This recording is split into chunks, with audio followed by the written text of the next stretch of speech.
haircut to Blitz. I did not expect it to for you as much as I do now, man. Like, holy cow, can I give you a hug? I mean, don't get me wrong. Did you actually buy a plushie? Glimpse of Blitz in the pilot, I definitely liked it. He was funny and charming and all that, but I didn't expect the world from him or anything. I just thought he would mostly be your typical adult cartoon protagonist. And for the first few episodes, that's pretty much what he was. He was rude, obnoxious, very. What the heck's a horse? He constantly played people that cared about him. He committed terrible acts without pity or remorse. He swore more than a preteen in an FBS lobby. Oh, and he also spied on his employees in the middle of their most intimate moments. And look at his face. He's enjoying it way too much. What a creeper.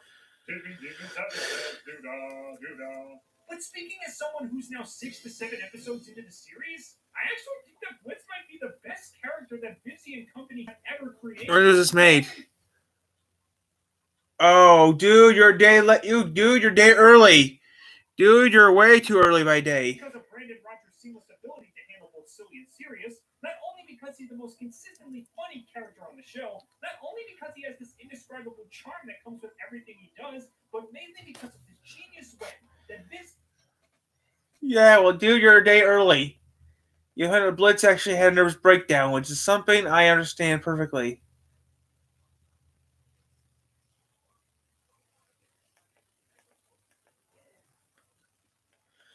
I understand, but yeah, I think your Blitz is really bad. Blitz is really losing it. You don't understand this, but yeah. 2 days. That's right. Hey, guys.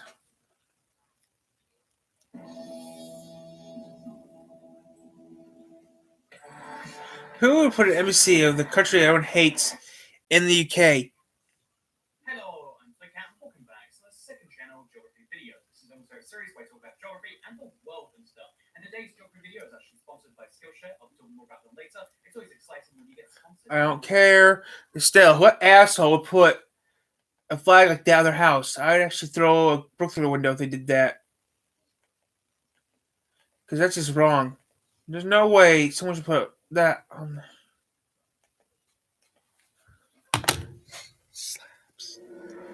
Slaps!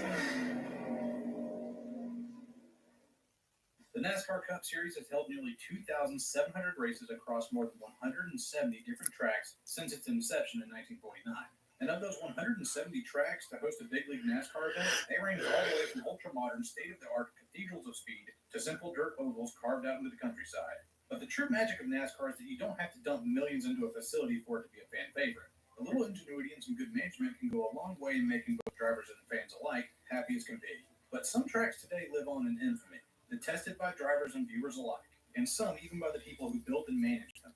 Maybe the tracks produced boring races. Maybe they were a dump nobody wanted to go to. Or possibly they were just so dangerous that drivers said to hell with racing there. Or in a few cases, all of the above. So today, let's take a look at what I think are the top 10 worst tracks that have ever appeared on the NASCAR Cup Series schedule. To make this list, there are only 2 criteria. 1, you have to have hosted at least 1 Cup race today. And 2, the track has to have a fairly uniform history of being bad in some respect. I'll be looking at the tracks. My lord, I need to have sex. So a stretch of bad races recently will not override decades of good racing prior. So with all that taken into consideration, let's get into it. Number 10, Talladega Superspeedway. I don't like Talladega. It's too scary. Let me explain. Okay, so Talladega today is a fan favorite with rabid turnout, drunken days-long parties taking place in the infield, and great close pack racing happening on a regular basis. But there are a lot of underlying issues that just barely put it on this list. When the track first saw the light of day in 1969, it was mired in controversy. A tire war between Goodyear and Firestone led to a driver walkout, and only 3 competitive cars took to the track, as field fillers were brought in at the last second. Bobby Isaac, one of those competitive cars, dropped back early on. And then of those 2 that were left, a scoring error means that we're not even sure which one of them actually won the race, even to this day. Add that rocky start to a litany of driver injuries and fatalities, and now we're talking about a track that is almost too dangerous to run at. NASCAR legend Tiny Lund lost his life here, Wendell Scott suffered a career-ending injury, and Dale Earnhardt Jr. had a wreck in 2012 that gave him a bad concussion and eventually led to his early retirement at the end of the 2017 season. Ooh. And if all of that wasn't bad enough, Bobby Isaac once pulled off the track in the middle of a race and got out of his car because he said he heard voices in his head that told him to stop or else. Later in that same race, Rookie of the Year winner from the previous year, Larry Smith, died in an accident. And let's not forget about Bobby Allison's 1987 crash and Carl Edwards' 2009 wreck. Now we have to talk about how this is one of the few tracks where fans actually risk life and limb just sitting in the stands. And we haven't even talked about the multi-car pileups that make car owners seethe with anger at the mere mention of this track's name. The big one is such a ubiquitous event associated with Talladega that nobody wonders if it's going to happen or even when. It's a matter of how many times it will happen throughout the day. Nowadays, races at Talladega are so marred by wrecks that they routinely go over their allotted run. Ooh. Just this year, at the second Talladega race, the event got booted off of network TV and was sent to cable, and hundreds of thousands of people never even got to see the end of the race. Oh, and I haven't even mentioned the yellow line rule yet. But hey, that's a topic for another video. It's a fun track, no doubt, but man, does it have one sordid history and a lot of modern kinks to hammer out. How racing at Talladega will look as the years roll on is yet to be seen, but whatever happens, it will remain a fan favorite for a long time, no matter how badly it hurts the wallets of every team in the sport. Number 9, Kentucky Speedway. Only a phenomenal final race in 2020 saved this track from being higher on the list. But with years of boring cookie-cutter races under its belt, it's safe to say that Kentucky left a lot to be desired. The 1.5-mile track with 14 degrees of banking was a product of its time and was part of an expansionist phase with NASCAR to put big venues in big markets, but it just never took off. When it was brought onto the schedule in 2011, hopes were high for this track. It had originally been built in 2000, and with the 11-year-old surface and ultra-wide track, many thought the racing would be phenomenal, as it had been in the Busch and ARCA series from the previous decade. But the track just produced snooze fests. On top of that, its first race in 2011 was plagued with infrastructure issues, and a massive traffic jam on opening day meant that thousands couldn't even make it to the track for the green flag. Later, they fixed these issues, but in 2015, another problem popped up. Drainage problems were compounded by weepers in the turns that held water and slowly expelled it onto the track over the course of hours. So even when the rain stopped, the track would take hours upon hours to fully dry. They repaved it for the 2016 season with higher banks in turns 1 and 2, but 3 and 4 were left at their normal 14 degrees. And the width of the track was also reduced from 72 feet to 56 feet, so that its one saving grace of a wide track surface was taken away. Despite being near the promising markets close to Louisville and Cincinnati, in 2020 it was announced that it would be dropped from the schedule for the 2021 season, and very few NASCAR fans mourned its passing. Instead, it was met with a firm, good riddance.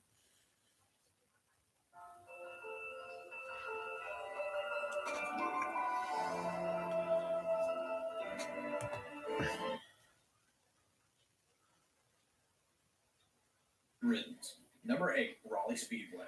Today, we race fans get peeved at people who decide to build their homes next to active racetracks and then complain that there's too much noise. Myrtle Beach was torn down in part because of such complaints. Nashville has to deal with strict curfews and noise ordinances to this very day, and Laguna Seca can only hold races on certain pre-approved weekends. This is, of course, absurd. If you don't like the noise, perhaps you shouldn't have built your house next to a racetrack. I mean, what did you think went on there? But what about the opposite happening? What if you built your house far away from the hustle and bustle of the city, only to have a 1-mile super speedway built on your backyard? Well, that happened in Raleigh, North Carolina. Built in 1952, Raleigh Speedway was one of NASCAR's first paved super speedways, being 1 mile in length with 16-degree banks. It offered up some of the biggest prize pools in NASCAR at that time, and IndyCar races were also popular at the venue. They even installed stadium lights at the track and would usually race the Cup Series on the night of July 4th. But that only exacerbated the problem with the locals, who had to deal with the noise all throughout the year from modified races and weekly racing on the quarter-mile infield track. In 1953, the track had 2 fatalities in one night, when Bill Blevins stalled on the backstretch coming to take the green flag. The track's lighting was dim, and Bill's burgundy car was hard to see from the press box nearly half a mile away. So NASCAR started the race thinking nothing was wrong. But then as the cars came around, everybody scrambled to miss Blevins, except Jesse Midkiff, who hit him head-on, and both drivers died instantly. That event thereafter was referred to as Black Saturday, and it gave the track a dangerous reputation. And with complaints against the Speedway continuing to pile up, when promoter Bill France had an open slot for Daytona for the July 4th weekend of 1959, he canceled the race at Raleigh and moved the date to Daytona, where it remained until just this year. The track was abandoned shortly thereafter, and the land was repurposed over the years. However, a portion of the backstretch still remains in the woods next to a Duke Energy substation, and as fate would have it, the portion remaining is the site of Blevins and Midkiff's fatal accident. Number 7, Islip Speedway. One of just a few tracks ever built on Long Island, New York, Islip Speedway is credited with hosting the first Demolition Derby and Figure 8 races ever. A novel idea from track owner Larry Mendelson drew in tons of fans, and they ended up sticking around for the real racing, quote-unquote, that went on too. It was a massive draw for modifieds, but the Cup Series also came by from 1964 until 1971, and the races were big hits with the fans. So, what's the problem? The track was just way too small. It holds the distinction of being the smallest track to ever host a Cup race at just 1/5 of a mile long, even smaller than Bowman Gray Stadium. And the Cup Series was bringing 25 to 33 cars per race. It was so bad that guys in the back of the pack would know when to take the green flag because they could see the leaders taking it in their rearview mirrors. Also, due to its small size, it was incredibly hard to pass. During its entire run in the Cup Series across 6 races, there were a combined 12 lead changes. That's it. Plus, when you take into consideration that it was halfway up Long Island, and the logistical nightmare that must have been driving through New York City just to get there when there's another race just a few days later in Maine, yeah, there's no way Islip was going to work out long term. It lived on as a draw for the modifieds until the 1980s when it was torn down to build a cookie factory of all things. Number 6, Columbia Speedway.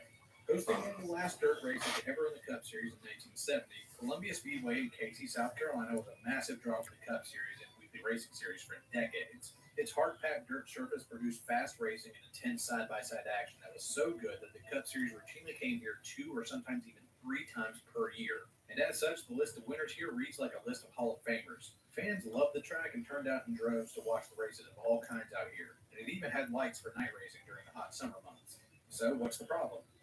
The track had some serious design flaws in its construction. To put it bluntly, it was just really outdated. The walls and the turns were just thick wooden planking held in place with telephone poles. At one time, David Pearson careened through the wall in turn 1 and ended up in a little creek in the woods. Plus, the front stretch wall was literally just 3 rows of railroad rails hoisted up by more rails set into the ground in 3 feet of concrete, meaning that if a car hit it, it would almost certainly be torn apart and a rail might get lodged inside the car and impale a driver. While that never happened in the Cup Series, there was an instance of a motorcycle racer who fell off of his bike and hit the railing at high speed and died instantly. Many local late model racers and NASCAR guys flat out refused to race here, citing safety concerns. And when the track was paved in 1971, the faster speeds made even more drivers anxious about racing here. Add that to the tiny pit road, and you have a track that was never going to survive the modernization efforts of 1972. And Columbia was abandoned shortly thereafter. In 2010, the land was reclaimed, and the track lives on today as a venue for concerts, car shows, and other outdoor events. Number 5, Texas Motor Speedway. Okay, so the litany of reasons why this track ended up being so high on the list is a long one, but here's the Cliff Notes version. Originally built as a state-of-the-art track that would host NASCAR and IndyCar races, track owner Bruton Smith bought out North Wilkesboro Speedway and left it to rot in North Carolina just so he could have a guaranteed race date.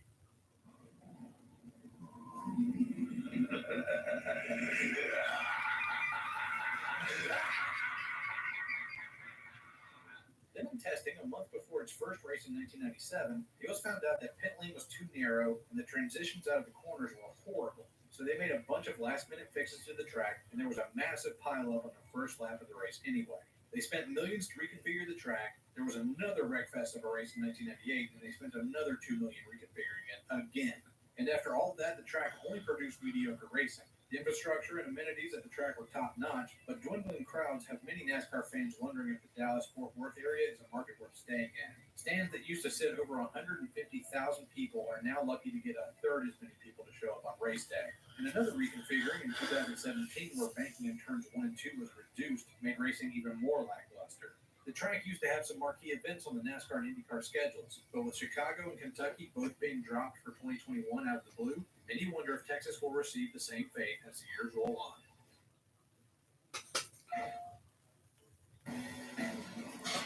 I'm gonna put to bed.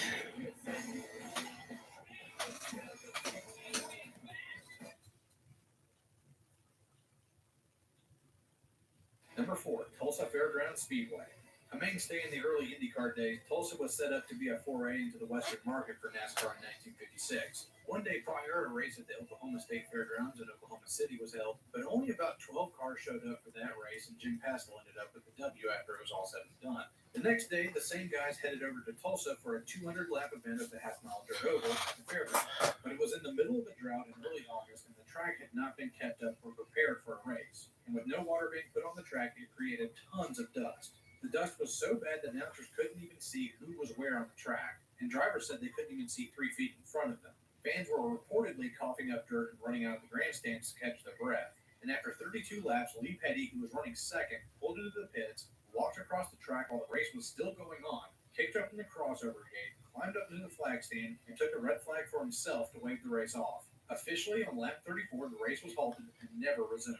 No prize money or points were awarded, and everybody packed up and left and acted as though the race had never even happened in the first place. NASCAR never came back to the state of Oklahoma ever again. Yeah, one horrible race ended NASCAR's plans for westward expansion. They'd stay mostly a southeastern sport for decades to come. Tulsa lived on hosting dirt races for years afterwards, though, in other series. But in 2009, it was closed down and demolished 1 year later. Number 3, Airbase Speedway. Longtime viewers will immediately know why this track made the list, but for those of you just hearing about this track for the first time, let me give you the rundown. Originally called Greenville Textile Speedway, this track was built by Charlie Hicks in Greenville, South Carolina in 1949. It hosted tons of local races with late models, modifieds, motorcycles, and more.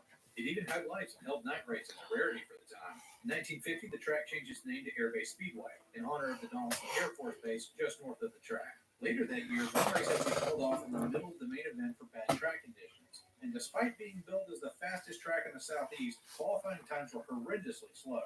As it turned out, Charlie Hicks really didn't have any clue what he was doing. The track also had no permanent amenities to speak of, and was overall just a kind of slapdash ramshackle affair. Hell, the track utilized wooden walls all the way up until its dying day. Despite bad track conditions, slow speeds, and virtually nothing in the way of luxury for fans, Charlie Hicks did manage to weasel his way onto the 1951 Cup Series schedule with an August 25th race date. The race went off without any issues, and Bob Flock won. But when Buck Baker tried to lease the track at the end of the year, he ran into a problem. Hicks had tried to procure a loan for the track, but never disclosed that the facility had a lien on it from the bank. That netted him a fraud charge and a whopping fine of $19,000 in today's money, and that would eventually put him under. The track was sold and left to rot over the course of decades. It's now the site of an industrial park, but if you know where to look, you can still find a section of the backstretch today tucked away in the woods. Number 2, Texas World Speedway. Located in College Station, Texas, Texas World was supposed to be the next leap forward in tracks made for NASCAR. It was built as a 1-for-1 copy of Michigan International with a 2-mile D-shaped configuration. But Texas's banks were 4 degrees steeper for a total of 22 degrees. It held its first races in 1969, but would host NASCAR and IndyCar races just 1 year later. But in the first few years, something was amiss. The track was fast, there were plenty of lead changes, and drivers seemed to like the track itself, but the amenities left a lot to be desired. Building a 2-mile superspeedway ain't cheap, and the original builders had cut corners where they could. Rumors about bathrooms not working or overflowing persisted, and even by the standards of the time, everything except the product on the track was lagging sorely behind expectations. Fewer and fewer folks kept coming out to the races, and by the mid-70s, the track was taken off the schedule and changed hands and ownership a few times. One owner even went bankrupt trying to keep the place going. It came back from 1979 through 1981, but by then it was clear that the new owners were just barely scraping by, and the track was falling apart at the seams. Not to mention, people still would not show up to the races. After 1981, the NASCAR Cup Series never came back, but Texas World would go on to be bought out by a Japanese company who gave it a much-needed repave in the 1990s, and it hosted some Busch East and ARCA races until they too left. And the only sanctioning body left at the track was the Sports Car Club of America, who utilized the 3-mile infield road course all the way up until the track's dying day in 2017. Nowadays, the track is in the slow and steady process of being demolished. But with the economy grinding to a halt, so has its destruction. So it still remains standing for now. A multi-million-dollar track with big ambitions falling apart from day one, and a rotating door of owners who could never make it work, meant that fans never wanted to turn out to the Speedway, and off into the history books it went. Man, between it and Texas Motor Speedway and COTA and possible financial trouble, you might start wondering why we're even in the Texas market in the first place. It honestly seems like they just don't like auto racing down there, but that's a video for another time. Number 1, Langhorne Speedway. Widely considered by many at the time to be the most dangerous track in the U.S., Langhorne Speedway in Langhorne, Pennsylvania was a 1-mile, almost perfectly circular dirt oval. And since the whole track was basically one gigantic left-hand turn, that meant that drivers were constantly in the throttle, and any mechanical failure or crash would result in a pileup into the outside wall, which was just a thin strip of guardrail. No less than 18 drivers died at the track, and many more were injured over the years. Bobby Unser said of the track, "That was the most dangerous track on earth. I can't imagine another track being that dangerous." Both NASCAR and IndyCar drivers feared racing there, but that didn't stop it from being a hit with fans. It routinely drew in 20,000 or more attendees at a time when most tracks couldn't even get half that. And being so close to the big market of Philadelphia didn't hurt either. While NASCAR stopped coming here in the late 50s, IndyCar pressed on. But in the 70s, when the track was paved and speeds became even faster, the danger was just too much and drivers boycotted the race. Langhorne was sold and demolished not too long afterwards. It was a founding track in NASCAR with a lot of history, but unfortunately, its configuration and lack of safety features sealed its fate. Anyway, I'm Slapshoes. Thanks for watching. Until next time, y'all take it easy.